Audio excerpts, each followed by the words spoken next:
So, herzlich willkommen zurück auf meinen Kanal, der Milo hier. In dem ersten Teil von dem Warping habe ich euch ja die ganzen Clip-Ansichtsfunktionen gezeigt und in diesem Teil gehen wir auf die Samplebox und mal ein bisschen auch im Arrangement auf das Warping ein, was ihr da noch für Möglichkeiten habt.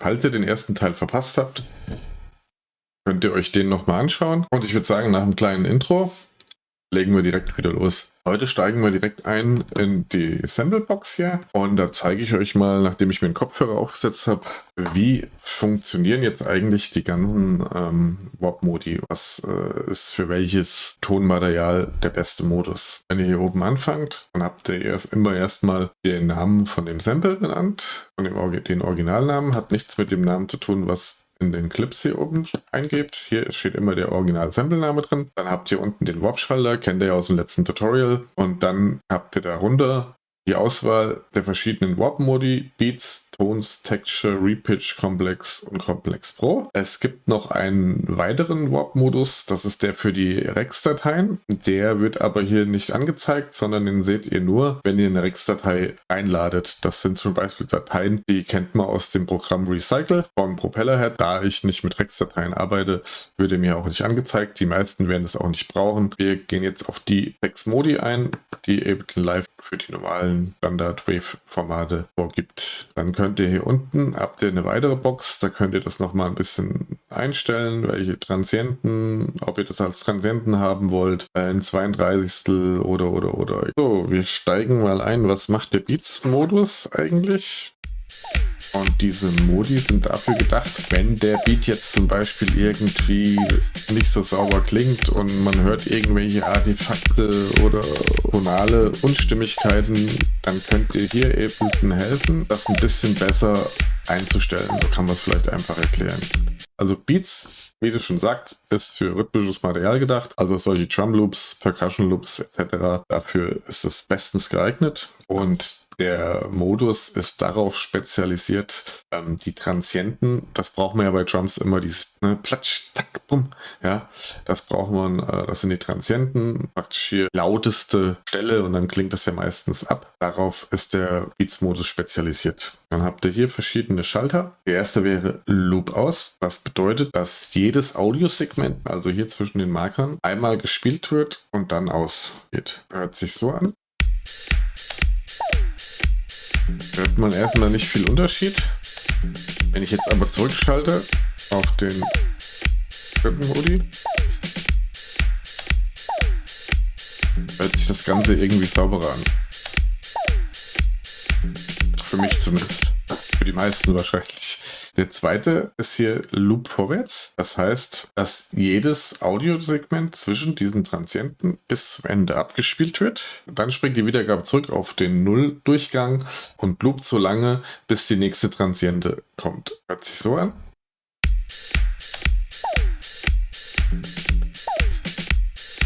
Gleiche nochmal im ersten.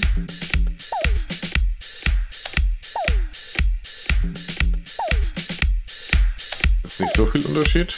Wenn wir jetzt auf die dritte Variante wieder gehen, dann hört sich wieder am saubersten an.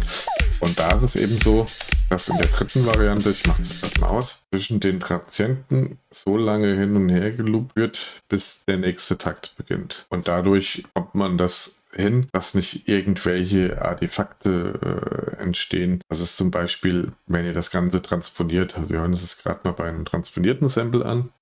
Ich gehe nochmal auf Start. Jetzt macht ihr das Ganze auf plus 12. Und dann hört man schon, hört sich nicht so toll an. Wenn ich jetzt den anderen nehme, merkt ihr das? Dann habt ihr wie so ein Stottereffekt da drin. Und bei dem zweiten erzeugt ihr wie so ein Delay, ein Echo. Und beim dritten hört sich zwar immer noch nicht wirklich gut an, aber immer noch am besten, ohne dass er da so viele Artefakte erzeugt. Ihr könnt das Ganze noch ein bisschen beeinflussen hier über diese Einstellung. Seht ihr, wenn das hier auf 100 ist, hört sich das transponiert so an. Mal auf 0 mache. das wieder wie so ein Gating-Effekt. Ja. Und so kann man sich da ein bisschen rantasten, wie es einem am besten gefällt. Insbesondere, wenn ihr jetzt so einen Modus habt, hört ihr richtig auf 0, ganz schlecht.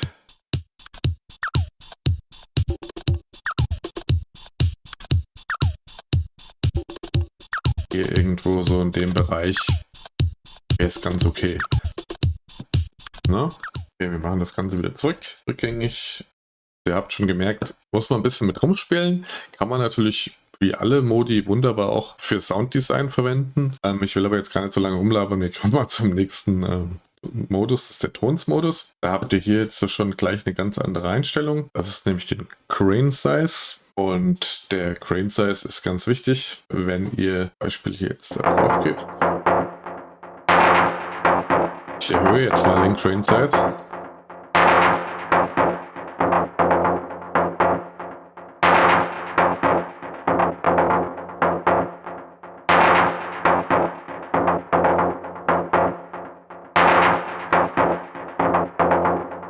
Dann klingt das viel deutlicher, also hört man die Transienten viel deutlicher, aber man merkt auch, dass wie so eine Art Echo entsteht. Und wenn ich den Crane Size verringere,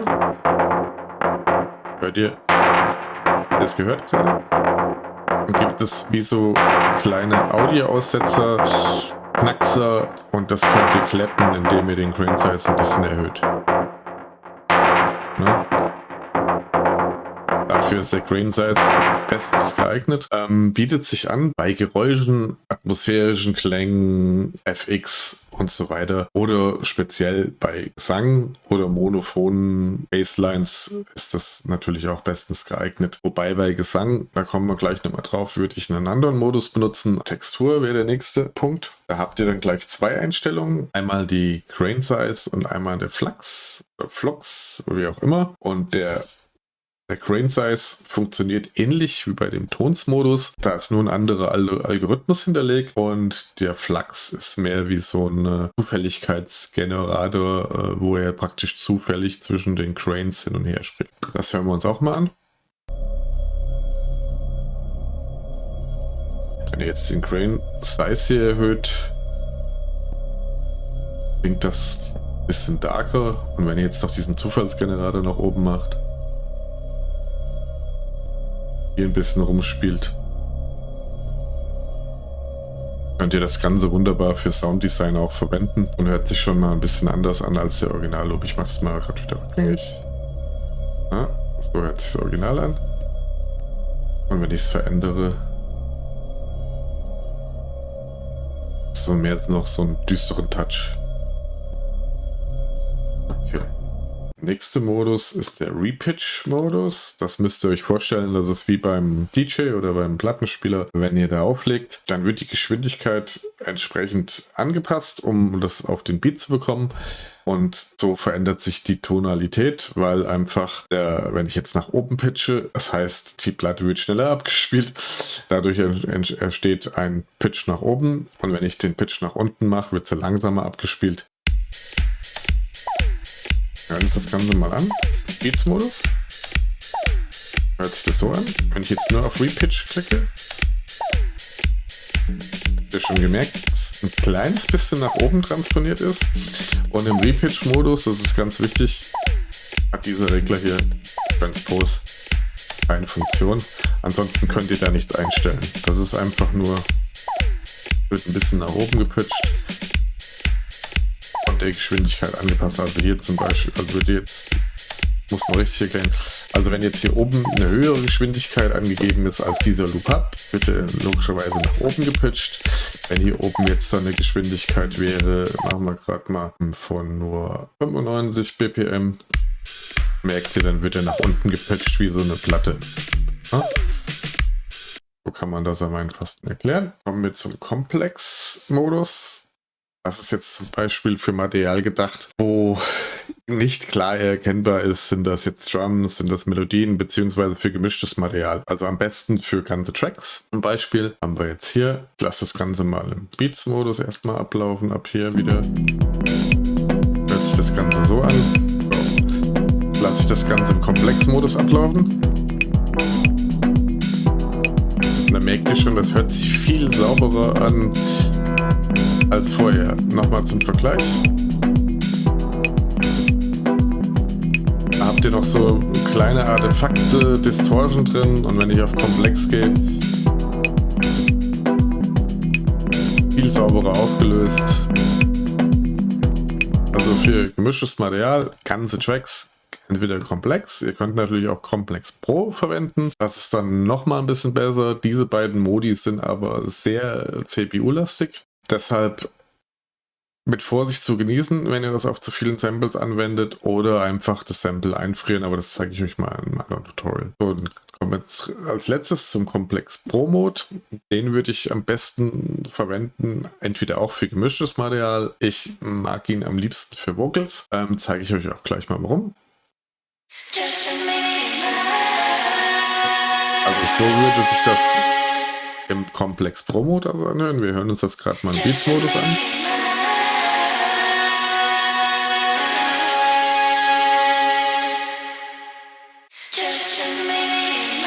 Hat man ganz klar die Artefakte Distortion, und wenn ich das jetzt auf Komplex Pro mache, klingt das viel sauberer. Ja?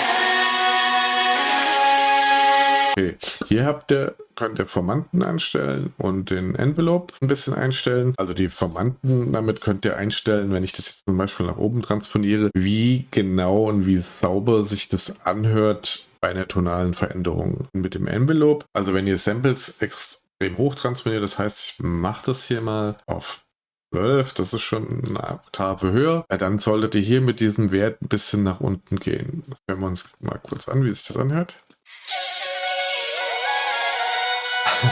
Wie Mickey Mouse. Und wenn ich jetzt mit diesem Wert hier nach unten gehe, merkt ihr schon, hört sich das ein bisschen besser an. Ja, so hier ungefähr, würde ich sagen. Im Gegensatz zu vorher.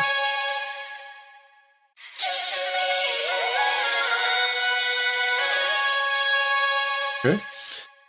Umgekehrt natürlich, wenn ihr es extrem nach unten transponiert, das machen ja die meisten Deep House-Freunde, da hat man ja meistens Samples, die sich so ein bisschen düster und dunkel anhören. Da ist genau umgekehrt. Jetzt auf der Standardeinstellung habe, hört ihr schon, wie viel Frames das und wie viel Distortion und das einfach erzeugt. Da müsst ihr hier nach oben gehen.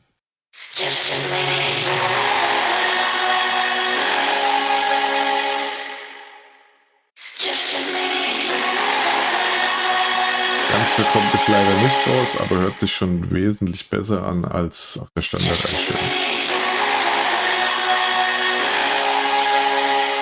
So, und jetzt hatte ich euch ja noch versprochen, euch noch ein paar Funktionen vom Warpen in der Arrangement-Ansicht zu zeigen. Da haben nämlich die Clips eine weitere Funktion, die in der Clip View nicht angezeigt bekommt. Dazu klicken wir mal in den ersten Clip hier rein. Und dann seht ihr, habt ihr jetzt hier neben dem Warp noch einen Follow-Button. Standardmäßig ist es immer auf Follow gestellt, also sprich, der leuchtet nicht gelb. Wenn ich den einschalte, erscheint da drauf Lead. Das ist der führende Clip. Wenn ich jetzt nämlich hier noch einen zweiten Clip habe, den ich auch auf Lead schalte, dann passiert Folgendes. Wir kopieren uns erst nochmal den hier gerade. Command C, setzen den mal hier vorne rein. Und jetzt passiert Folgendes. Ihr habt es schon gesehen. Hier oben erscheint jetzt als erstes Mal so ein kleiner Punkt. Da steht auf 128, obwohl das vorher auf 120 stand. Und hier unten in der Masterspur seht ihr plötzlich eine Automation für das Songtempo. Und das bedeutet das Folgendes. Ihr könnt ganz viele Clips hier auf Lead stellen, aber wenn es dann darum geht, wer hier das Kommando angibt sozusagen, dann ist es immer der unterste Clip, der auf Lead steht, der gibt immer das Tempo vor. In dem Fall die 128 von den Congas. Und jetzt zeige ich euch mal, was passiert. Wenn ich jetzt das Ganze auch von vorne starte, habt ihr erstmal die 120 BPM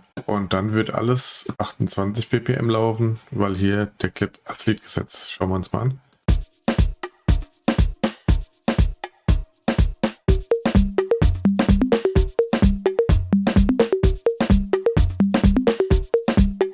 Wenn ich die Loop-Klammer jetzt ausmache, beziehungsweise wenn ich jetzt wieder den daher kopiere und die Loop-Klammer ausmache, dann läuft er wieder auf 120. Seht das auch hier unten, wie schon gesagt, an der Automation. Die wird immer erzeugt, wenn ihr einen Clip als Leader einsetzt. Ja, und dann könnt ihr euch schon vorstellen, was ihr damit machen könnt.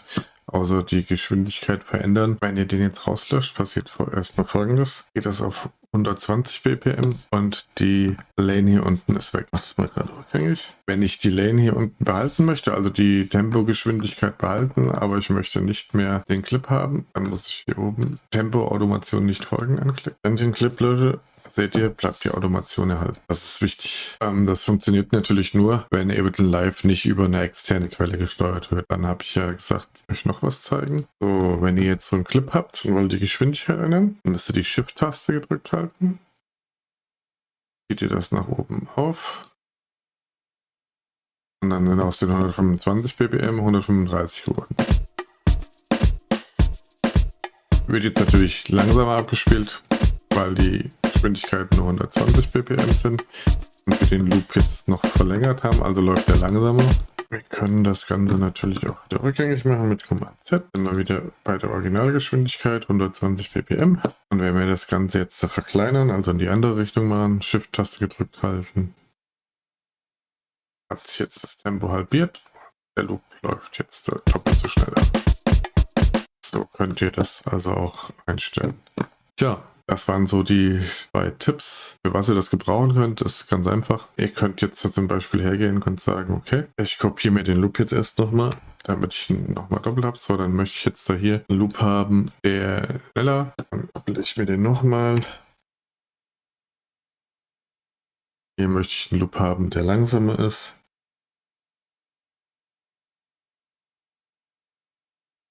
Und da möchte ich jetzt einen Loop haben, der noch schneller ist. Also den mache ich noch kürzer. So, dann fangen wir mit den auf die Seite, gehen uns den hier hinten ran, den auch und dann passiert jetzt Folgendes. Lasst den durchlaufen. Läuft erstmal langsam los.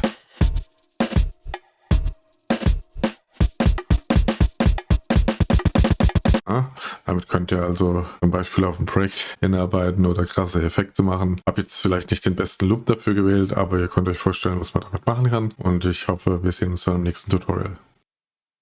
Ja, damit wären wir mit dem Thema Warping durch. Ich hoffe, ihr fandet es interessant. Wenn ihr das Video interessant fandet, dann lasst mir doch bitte ein Like da. Wenn ihr generell den Kanal mögt, dann abonniert ihn doch bitte. Und ansonsten, wenn ihr mir irgendwas mitteilen müsst, dann schreibt mir das doch bitte unten in die Kommentare. Wir sehen uns im nächsten Tutorial. Euer Milo.